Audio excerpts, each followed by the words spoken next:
Welcome back to the channel. I appreciate you stopping by today, spending a few minutes of your time with me.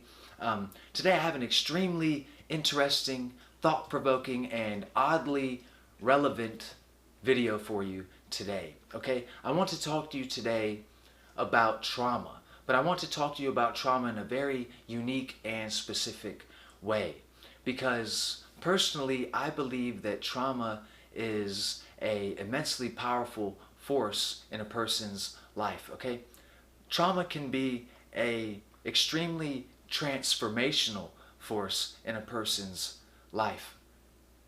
Trauma can completely transform a person's personality, their thought processes, and by extension, in effect, as a result, their whole reality. Trauma can open a person up to new worlds, literally. There is a word that you may or may not be familiar with. It is called Paracosm. Paracosm is a word describing a world existing alongside of another world, or a world existing within another world, or a world superimposed upon another world. Okay?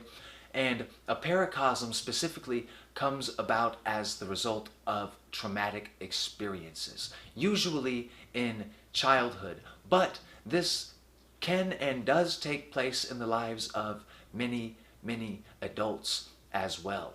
All right? Now, a person can be subjected to a trauma or a series of traumas of such magnitude that it causes them to question their entire existence, their entire life.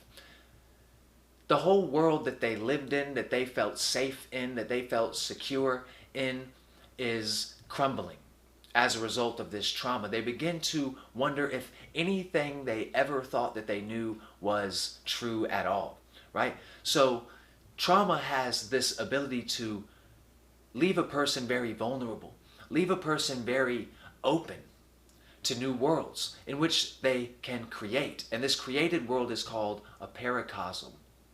Okay? It's a very detailed world in some cases. So detailed, in fact, that many people find the paracosm to be just as real, or in fact even more real than reality. So they begin to find themselves having their primary existence within the paracosm, right?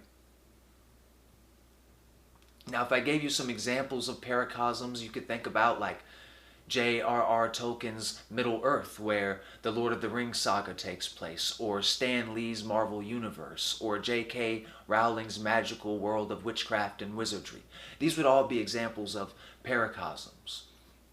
Right? Now, paracosms, like I said, come about as the result of trauma, of a great magnitude that causes a person to question their entire life, to question their entire existence. And we know that there are many worlds that exist here on planet Earth. It seems like each one of us, in fact, exists within our own mini universe, within our own paracosm, right? But we have to make sure that that paracosm makes sense or aligns with the greater paracosm that we share collectively. All right? So if you could put together each of our individual realities, they would create some grand mosaic. And that grand mosaic has been referred to by many a psychologist as the collective conscious mind, or the collective unconscious mind. So in the same way as individuals, we each possess in theory, a conscious mind, a subconscious mind, and an unconscious mind, we also possess this as a whole, as a human race. There is a collective conscious, subconscious, and unconscious mind that is also subjected to trauma, as the individual can be subjected to trauma, and also forms its own paracosm, right? So human beings live in a human world. They live on planet Earth, but they live in a human world, in a man-made world, right? Just like a coyote lives in a coyote's world, a dog lives in a dog's world, right? Now, the reason why I'm bringing this up to you is because for a lot of people, maybe not for me, and maybe not for you, but for a lot of people, 2020 has been a year of great tragedy, of great trauma. For many people on a worldwide scale, globally, 2020 has been the source of a lot of trauma. For many people that are heavily invested mentally, emotionally, even perhaps spiritually in the events that transpire on the world stage, these people, the collective has been traumatized, right? And people all over the world are beginning to question their reality and say, wait, everything is a lie. And they're open, they're now vulnerable, they're open to a new interpretation over their life. Some people know this and they use it to their advantage, like presidential candidates and the campaign leaders and stuff, right? That's why that there are certain events sensationalized all of the time in the news, especially leading up to a presidential election, because the people who are following all of those events are being traumatized, which leaves them vulnerable and open, right? And so there are certain people that take real life advantage of the psychology behind trauma. You see?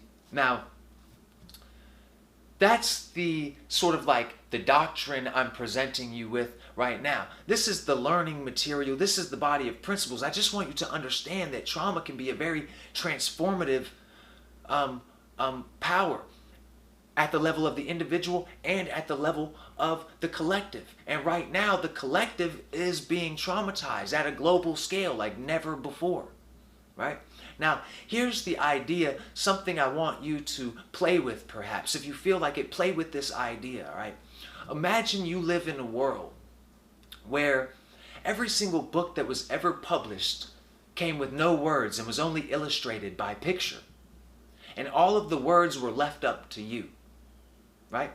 Now, in the same way, in this world we have words, we have alphabets, right? Now, when you first begin to read, you will start off very elementary. You will start off just recognizing letters, and then you will begin with very small, simple words. And when you begin to read books, the pages may only have 2 or 3 words a page. But as you make progress and you learn, you will take on harder and harder reading material, right?